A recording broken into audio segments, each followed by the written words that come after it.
അല്ല, ഞാൻ വായിച്ചൊരു അമർചിത്ര കഥയിലെ ഒരു ചെറിയൊരു കഥ പറഞ്ഞിട്ട് നമുക്ക് തുടങ്ങാം. അതായത് ഒരുത്തന്റെ ഭാര്യനെ വേറൊരുത്തനെ അടിച്ചു മാറ്റിയിട്ട് പോയി. ലാസ്റ്റ് മൂന്നാമത് ഒരുത്തൻ വാലിൽ തീ കൊളുത്തിയിട്ട് ചോദിക്കാൻ പോയി. അതായത് പോയവൻ നായകൻ, കൊണ്ടുപോയവൻ വില്ലൻ. പക്ഷെ മൂന്നാമത് ഒരുത്തൻ സ്വന്തം വാലിൽ തീ കൊളുത്തിയിട്ട് ചോദിക്കാൻ പോയി. അതെന്തിനാണെന്നാണ് ഇതുവരെ മനസ്സിലാകാത്തൊരു കാര്യം.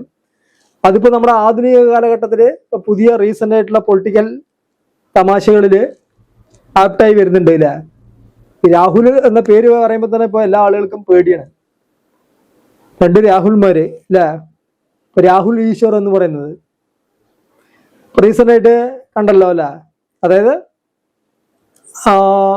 ലോകത്തിലെ ഒരു വേൾഡ് റെക്കോർഡ് അദ്ദേഹത്തിന് കിട്ടിയിട്ടുണ്ട്. എന്താ കാരണം പറഞ്ഞാൽ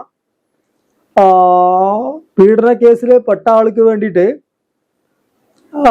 എന്താ പറയാ, ജയിലിൽ നിരാഹാരം കിടക്കണ ലോകത്തിലെ ഏക വ്യക്തി നമ്മുടെ രാഹുൽ ഈശ്വറാണ്. നമ്മുടെ സ്വാതന്ത്ര്യ സമര കാലഘട്ടത്തിലൊക്കെ ഒരുപാട് കേട്ടിട്ടുണ്ടായില്ല. അതായത് ഒരുപാട് ബഹിഷ്കരണങ്ങളും ഒരുപാട് ജയിലിൽ കിടക്കുന്ന പ്രശ്നങ്ങളൊക്കെ നമ്മൾ ഒരുപാട് കേട്ടിട്ടുണ്ട്. പക്ഷെ വേറൊരാൾക്ക് വേണ്ടിയിട്ട്, വേറൊരു പീഡന കേസിൽ പെട്ട ഒരാൾക്ക് വേണ്ടിയിട്ട് ജയിലിൽ നിരാഹാരം കിടക്കണ ഒരു വ്യക്തിയെ ആദ്യമായി കാണുകയാണ്. എന്താ അവസ്ഥ അല്ലേ? നമ്മുടെ രാഹുൽ മാങ്കൂട്ടം കേസ് അല്ലേ, അദ്ദേഹത്തിനെ വിമർശിക്കാൻ ഇഷ്ടംപോലെ ആളുകളാണ്. ആ വിമർശിക്കുന്ന ആളുകൾക്ക് അതിനുള്ള യോഗ്യതയുണ്ടോ എന്നാണ് നമ്മൾ ആദ്യം പരിശോധിക്കേണ്ടത്. അദ്ദേഹം ആ ഒരു ഇതിൽ പെട്ടു, അത് കോടതി തീരുമാനിക്കട്ടെ, അദ്ദേഹം കുറ്റക്കാരനല്ലേ എന്ന് തീരുമാനിക്കട്ടെ.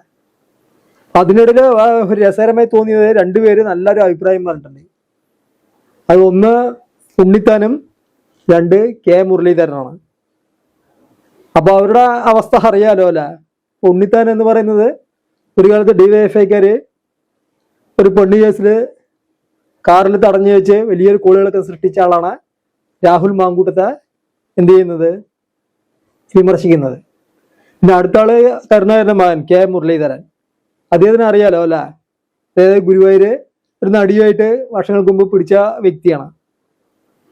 അപ്പോ അങ്ങനെയുള്ള ആളുകളാണ് രാഹുൽ മാങ്കൂട്ടത്തെ വിമർശിക്കുന്നത്. എന്തൊക്കെ കാണണല്ലേ. അപ്പൊ എന്തായാലും നമ്മുടെ രാഹുൽ ഈശ്വറിന് നാളെ ജാമ്യം കിട്ടും എന്ന് പറഞ്ഞുകൊണ്ടിരിക്കുന്നുണ്ട്. കിട്ടണ്ട അല്ലേ. ഇപ്പൊ പുരുഷ എന്താ പറയാ കമ്മീഷൻസ് ഒക്കെ വരട്ടെ നാട്ടില്. അപ്പോൾ നമ്മുടെ ചാനൽ ഇഷ്ടപ്പെട്ടുണ്ടെങ്കിൽ സബ്സ്ക്രൈബ് ചെയ്യുക, ലൈക്ക് ചെയ്യുക, ഷെയർ ചെയ്യുക.